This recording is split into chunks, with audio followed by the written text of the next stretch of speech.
여러분, 사람이 좀 악하다고 해서 우리 함부로 판단하지 말고 함부로 포기하지 않게 되기 원합니다. 그것이 여러분의 자녀가 됐든 여러분의 부모가 됐든 때로는 신랑이 됐든 아내가 됐든 포기하지 않는 거예요. 왜 그러냐면 그런 충분한 모델들이 있기 때문에 그렇습니다. 특별히 존 뉴턴이라는 목사님이 계신데, 이분은 1700년대 사람이에요. 1725년에 태어나서 1807년에 천국 가신 그런 귀한 분인데, 이분이 정말 얼마나 악한 그런 일을 했는지 몰라요. 뭐 다른 악한 일이 아니라 영국에 태어나가지고 살면서 엄마는 믿음 좋은 사람이었는데 6살에 그냥 천국 가고 말았어요. 그러니 아버지 따라서 살다가 여기저기 전전긍긍하는데 아버지가 선원이었기 때문에 아들을 제대로 케어 잘 돌보지 못했어요.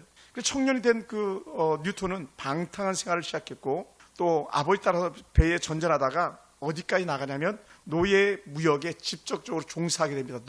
흑인 노예들을 막 아프리카에서 잡아다가 남아메리카 대륙에다가 팔고 막 그러는 게 노예선이거든요. 또 유럽에다가 프랑스인데 막 팔았어요. 그게 노예들이에요. 그러니까 흑인들은 참 슬픈 역사를 가지고 있는 거죠. 이런 존 뉴턴 같은 사람들이 바로 노예 상인이었어요. 그런데 그가 1748년도에 큰 폭풍을 만났습니다.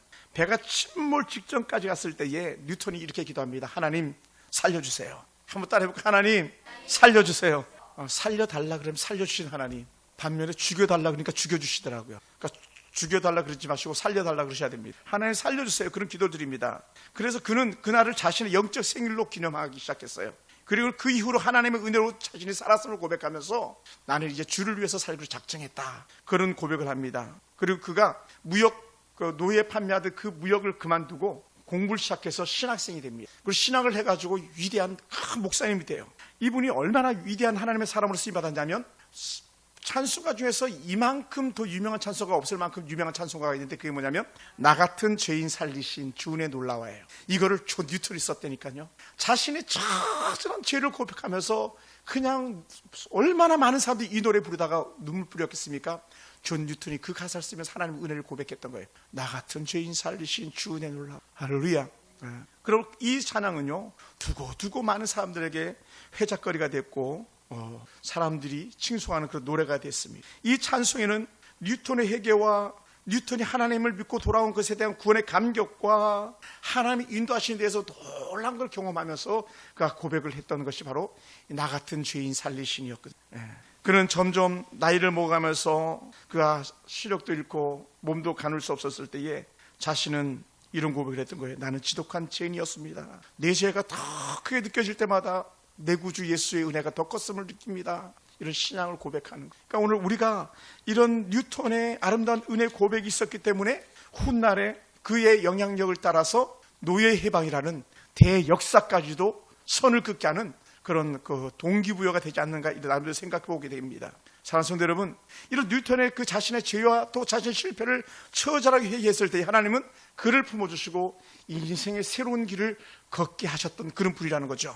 여러분, 그러다 보니까 때로 사람이 망가질 수 있습니다. 그런데요, 망가진 사람을 고치시는 분도 있다는 거예요. 그분이 우리 하나님입니다. 그래서 하나님의 손에 사로잡힌 사람들은요, 망가진 인생을 회복시키는 갱생이라고 말하는 다시 거듭남, 다시 새로워짐에 대해서 살아갈 수 있는 그런 사람들이 되게 한다는 거예요. 그러니까 여러분, 지금 사실은요, 막 가슴을 치면서 힘들고 통곡하고 싶을 그런 마음이 들 때에 우리 하나님이 우리 남편, 우리 아이, 또 때로 우리 아내, 우리 부모님들을 바꿔주실 거야 라고 하는 그런 갱생에 대한 소망을 갖게 되길 주님으로 축원합니다.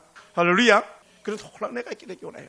어떤 집사님은 신앙생활을 하지 않을 때인데 아들이 둘이 있는데 두 아들이 다 목회자로 현재 쓰임받고 있어요. 교통사고가 나가지고 차가 막 뛰고 굴렀는데 자신만 살려주신 거예요, 하나님이. 근데 그런 은혜의 근원이 어디 있었냐면, 하나님 우리 남편 예수 믿고 구원받게 해주세요, 예수 믿고 죽게 돌아오게 해주세요 하는 21일 동안 금식하면서 기도했던 권사님, 그의 부인이 있었던 거예요. 하나님 우리 남편, 하나님 우리 남편, 하나님 우리 남편. 그렇게 21일이 말이 21일이죠 3주를 금식하면서 일상일을 그대로 하면서 금식하면서 계속 기도했어요. 그럴 때 하나님께서 비록 교통사고라는 처절한 남편에 대한 징계가 있었지만 그 징계를 통해서 돌이킴에 대한 하나님 구원의 은혜가 있었어요. 그리고 그 아들 중에 하나가 지금 서울 사랑의 교회에서 부목사를 하고 있고요. 또 동생 형제는 인천에서 개척해가지고 목회를 좀 잘하고 있습니다. 엄마의 기도, 아빠의 돌이킴이 하나님의 살아계신 증거가 되었습니다. 여러분, 영웅이라면 뭐 보통 사람들을 갖다가 영웅이라고 말하지 않습니다. 특별한 거죠. 히어로, 보통 사람이 아닙니다. 우리가 잘 아는 영웅은 임영웅이라 했지 뭐 영웅이 어디 있겠어 그럴지도 모르겠네. 가수 임영웅은 뭐 말할 수도 없는 그런 좀 사람입니다만은 삼손은요 영웅 중에 영웅이잖아요. 사실 보통 영웅이 아니거든요. 그래서 제일 큰 트럭들을 갖다가 이름 붙일 때에 삼손 트럭이라고 이렇게 말하기도 합니다. 그만큼 힘이 있는 거예요. 장사 중에 장사입니다. 그런데 그런 그가 하나님의 은혜를 저버리고 자기 마음과 자기 뜻대로 사는데 인생이 완전히 나락에까지 떨어지는 그런 처참한 상황까지도 이르게 되죠. 말이 그렇죠. 하나님께서 세운 삼손 영웅이 두 눈이 뽑히는, 그리고 사람들 앞에서 재롱이나 떨어야 되는 그런 비참한 신세로 전락됐다는 것은 이런 슬픔, 탄식, 비극이 아닐 수가 없습니다. 그래서 중요한 것은 삼손만 자신의 인생 처지를 비관하는 것이 아니라 그런 눈이 뽑힌 삼손을 보면서 안타까워하는 이가 있는데 그것은 그의 부모도 아니고요, 바로 우리 하나님이셨다는 거죠. 삼손이 삼손 되게끔 해서 쓰임받들을 보냈는데 삼손이 삼손은 고사하고 동네 똘마니처럼, 동네 불황아처럼 그렇게 쓰임받는 것을 보았을 때에 하나님의 마음이 얼마나 아팠겠습니까? 그 당시에 민족이 하나님의 은혜를 떠나버리고 자기 멋대로 살아갈 때에 그래도 너희 민족을 살려라, 민족을 건져내라고 보낸 것이 바로 삼손이었는데 자신의 길을 저버리고 허망하고 허탄한 삶으로 나아갔던 그런 모습을 삼손이 보여줬습니다. 그러니 우리는 이렇게 말할 겁니다. 삼손 쟤 끝났어, 삼손 망했어, 막 이렇게 말하기 쉽습니다. 왜냐하면 그의 삶 자체가 그랬으니까요. 그의 인생이 다 무너져 버리지 않습니까? 그런데 그가 회개하기 시작하니까 하나님 은혜 임한 것을 깨닫기 시작하더라고요. 그래서 성경이 이렇게 표현하기도 합니다. 여러분, 삼손이 다 머리가 다 잘려버렸잖아요. 그래서 성경은 삼손의 회복을 위해서 말해주는 말씀이 뭐냐면 삼손의 머리털이 자라기 시작했다는 거예요. 점점. 여러분, 당연한 거잖아요. 머리털 자라는 거. 머리털 깎으면 자라는 거 당연하죠. 근데 중요한 게 뭔지 아십니까? 삼손의 머리털만 자란 것이 아니라 삼손의 은혜가 자라가기 시작한 거예요. 아멘. 그래서 삼손에게 떠나갔던 것처럼 보였던 여호와는 결코 그를 떠나지도 싫어 버림받지도 않게 하신 하나님이에요.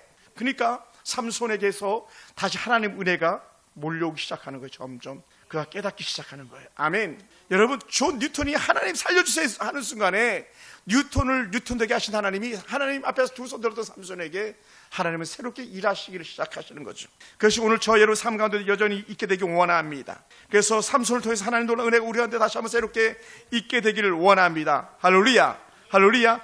삼손은 하나님 앞에서 처절한 삶이었었지만 그가 돌이켜 하나님 은혜 가운데 나아가는 거죠. 그러니 삼손이 너무 힘들었을 때에, 수치스러웠을 때에 삼손의 마음이 얼마나 힘들었겠습니까? 그래서 성경에서 이렇게 말합니다. 삼손이 데릴라의 그 속임을 받을 때에 삼손이 막 미쳐 죽을 지경이었다고 고백합니다. 그래서 성경에서 뭐라고 표현했냐면 날마다 그 비밀을 알려달라는 말을 들렸을 때 삼손이 이렇게 고백합니다. 날마다 그 말로 그를 재촉하여 조름에 삼손의 마음이 번민하여 죽을 지경이라. 죄의 유혹을 받고 죄 가운데에서 그걸 뿌리치는데 삼손이 죽을 지경이었었어요. 그리고는 지금은 이제 돌이킴의 은혜 가운데 있었던 삼손은 하나님의 은혜를 구하는 데 이제는 마음을 다하는 삼손이었어요. 할렐루야. 여러분, 오늘 우리 심령 가운데 같은 은혜가 있기 원합니다. 그래서 완전히 무너져버렸던 삼손이 기도하기 시작하는데 그 기도가 사사기 16장 28절이에요. 우리 한번 볼까요? 제가 그냥 읽어드리겠습니다. 완전히 조롱거리가 된 삼손, 제주꾼 삼손이 하는 기도예요. 사사기 16장 28절 이렇게 고백합니다. 삼손이 여호와께 부르짖어 이르되, 와, 삼손이 여호와께 부르짖어 이르되. 한번 따라 해볼까요? 죄송합니다. 때로는 망하는 것도 복이다. 왜냐하면 망하면요 죽게 부르짖게 돼 있거든요. 아멘. 때로는요 감옥 가는 것도 복이에요. 감옥 가니까는 철로 역정 책이 써지잖아요. 감옥 가니까는 어메이징 그레이스만이 아니라 더 놀라운 은혜들이 막 나타나기 시작하잖아요. 오늘 우리 가운데 그것이 있어요. 그래서 삼손이 읽고 고백합니다.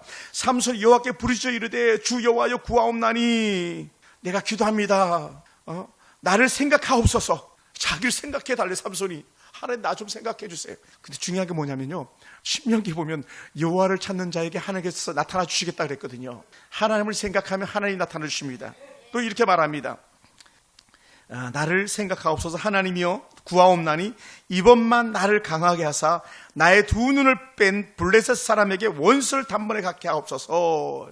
원수를 갖게 해라. 나를 이렇게 조롱거리 삼은 그들에게 원수를 갖게 해주세요라고 마지막 삼손이 기도를. 여러분, 우리가 정말 힘들 때에 무슨 기도한다 그랬어요? 많은 기도 제목들이 아니라 한마디라 그랬잖아요. 뭐라고요? 하나님 살려주세요. 끝이에요. 또 필요 없어요. 요것도 힘들잖아요. 그럼 한 단계 더 나가는 기도가 있어요. 그냥 하나님, 하나님, 하나님. 여러분이 조금 미사오구를 써서 기도하는 것도 마땅합니다만은 그냥 우리는 하나님 정말 힘들면 이제 이거 끝이에요. 아멘. 그러니까 우리 할머니도 기도 못한다고 말할 거 없어요. 우리 명순 열사님 그만 조시고 안 들려가지고 청각 장애라 최근에 그냥 우리 성도님도 리수나 성도님도 기도 못한다고 아이 목사님 나 기도도 못해. 따라서 하나님 해봐요. 하나님, 하나님, 남길순 하나님, 안태순 하나님, 손 들고 하나님, 하나님. 상광광 그 중국어를 하나님 뭐라고 부르나? 상제, 쌍지야, 쌍지, 상제 막 이렇게 한문으로 하나님 막 하나님. 여기 뭐 조금 더 그냥 한 단어 따라온다면 그 하나님 아시죠? 뭘 알아? 아시잖아요. 하나님 모르는 게 없으시니까 하나님. 근데 중요한 게 뭔지 아세요? 그냥 하나님만 불러도 눈물이 줄줄 흐르고요. 죄가 생각나고요. 회개하게 되고요. 뉴턴처럼 나 이제 잘 살게 이렇게 나오게 돼 있다니까요. 누가 지금 삼손이 그런 거예요. 삼손이. 하나님 기도도 안 하던 전에 한번 기도한 적이 있어요. 언제 기도했어요? 목마를 때 애 낳고래. 하나님 나 목말라 죽겠어요. 물 좀 주세요 할 때 기도했고 그 외에 기도한 게 거의 없어요. 그런데 삼손의 머리털이 자라면서 진짜 하나님 부르. 진짜 하나님. 27절에 뭐라고 이들이 성경에다 기록해놨냐면요. 사사기 16장 27절에 보면 이렇게 말해요.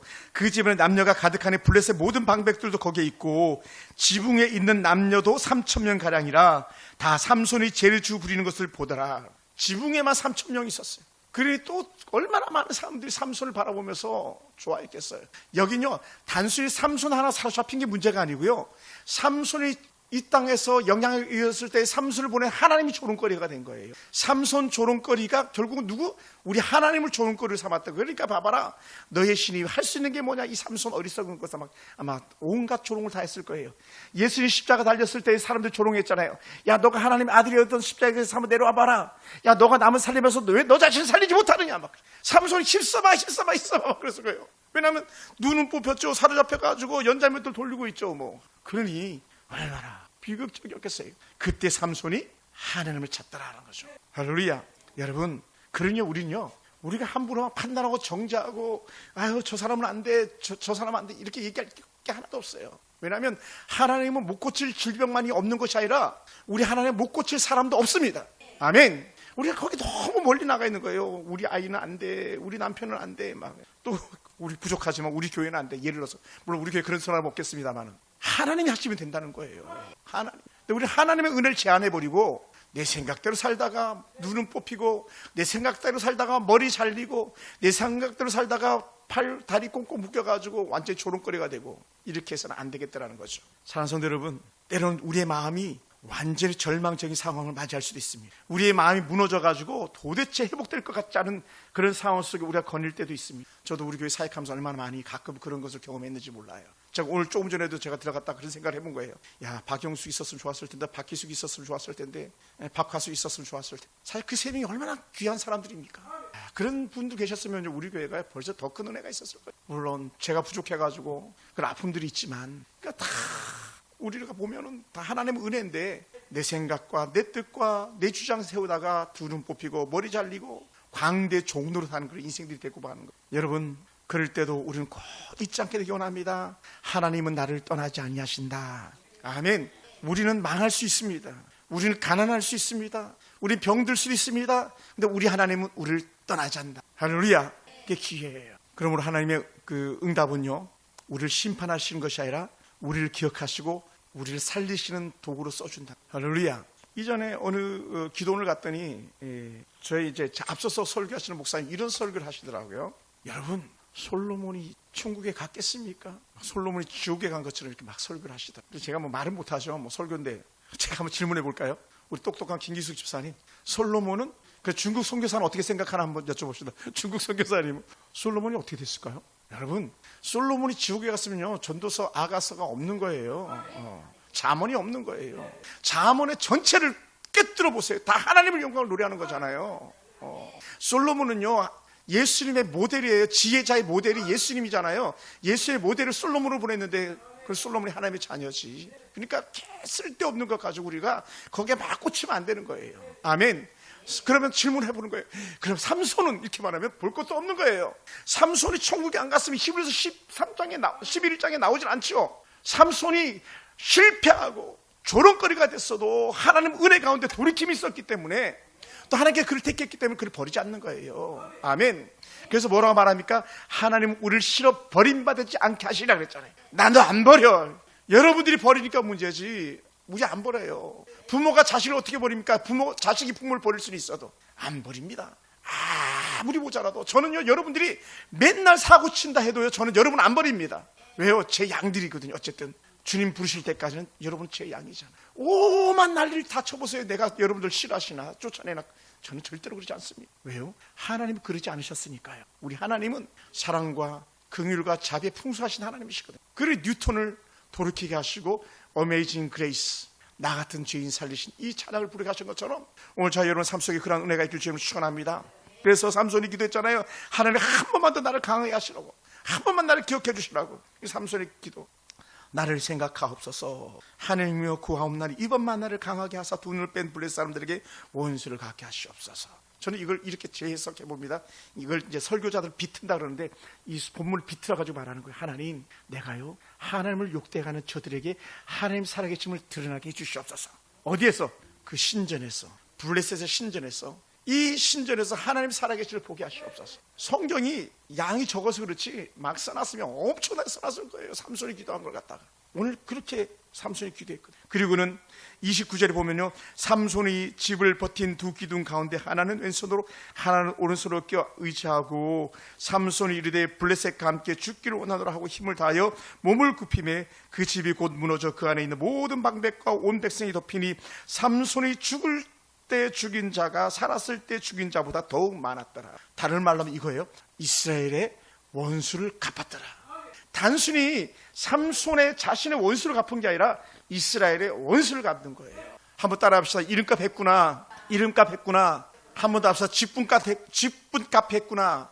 사사는요, 민족을 살리는 거거든요. 그러니까 직분값을 한 거예요. 사랑하는 성도 여러분, 오늘 그리스도인이라 칭함받는 저와 여러분이 이름값 하기 원합니다. 그걸 흔히 말할 때 예수쟁이라고 말하죠. 예수쟁이 값을 해야 돼. 예수군 값을 해야 돼. 목사는 목사로서 값을 해야 되고, 여러분은 집사님, 권사님은 집사님, 권사님으로 값을 해야 되고, 우리 여봉이는 하봉이니까, 내 딸이니까 내 딸값 해야 돼. 아멘. 봉우리잖아. 우뚝성 봉우리, 빼어난 봉우리. 그래서 수봉이라고 할 수도 있는 거예요. 인천에 가면 수봉교회가 있어요. 수봉사은 공원이 있고요. 빼어나다. 삼손이 이름값 한 거죠. 사사 직분값 한 거죠. 하나님의 원수를 갚은 거죠. 할렐루야. 하나님은 언제든지 은혜를 베푸시는 하나님이세요. 하나님은 언제든지 아이가 돌아오기만 하면 받아주시는 그런 하나님이세요. 오래도록 기다리신 하나님, 문 열어놓고 기다리신 하나님, 돌아온 탕자의 아버지가 바로 오늘 삼손의 아버지 우리 하나님이신 줄 믿습니다. 사랑하는 성도 여러분, 삼손은 눈이 멀고 쇠사슬을 묶인 채로 블레셋 신전 가운데 섰지만 하나님은 그를 기억해 주시고 그가 승리하도록 그를 이끌어 주셨습니다. 그럼 우리는 늘 이런 고백을 합니다. 우리도 쓰러질 수 있습니다만은 아주 쓰러지지 않습니다. 7전8기가 성경에 나오는데 의인은 7번 넘어져도 8번째 일어난다고 하셨던 그 은혜가 바로 오늘 삼손에게 임하는 그런 은혜인 줄 믿습니다. 그런 사랑하는 성도 여러분, 우리가 곳곳에 머무는 곳에서 다시 일어남의 은혜가 있기 원합니다. 삼손은 무너졌지만 그는 기도했고, 삼손은 회개했지만 그는 승리했습니다. 삼손이 기도할 때 하나님께서 그를 기억하시고 그를 승리의 제물로 삼으셨습니다. 우리 교회가 다시 하나님 앞에 쓰임받는 그런 교회가 되기 원합니다. 사람들이 볼 때는 눈이 뽑힌 것 같고 머리가 잘린 것 같이 여겨질지 모르겠지만, 그러나 우리 하나님은 여전히 저와 여러분을 인도하시는 우리의 삼손, 믿음의 사람 삼손의 하나님이 오늘 저희들의 하나님이신 줄 믿습니다. 할렐루야. 기도하겠습니다.